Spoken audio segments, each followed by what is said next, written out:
Viagra घेतली आणि सोबत थोडीशी दारू घ्यायली तर काय होईल? किंवा हे कॉम्बो सुरक्षित आहे की धोकादायक आहे? वायग्रा ही गोळी पुरुषांमध्ये इरेक्टाईल डिस्फंक्शनसाठी दिली जाते, म्हणजे लिंग ताठ न राहणे किंवा कमी इरेक्शन होणे यासाठी. वायग्रा शरीरातील PDE5 इनहॅबिटर म्हणून काम करतं आणि नायट्रिक ऑक्साईडच्या मदतीने रक्तवाहिकांना रिलॅक्स करून लिंगामध्ये रक्तप्रवाह वाढवतं.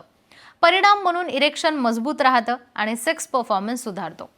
वायग्रा सुरक्षित आहे, पण योग्य व्यक्तीसाठी योग्य डोस आणि डॉक्टरांच्या मार्गदर्शनाखालीच. अल्कोहोल कसा परिणाम करतो? अल्कोहोल म्हणजे इथेनॉल, जो बियर, वाईन, विस्की अशा पेयमध्ये असतो.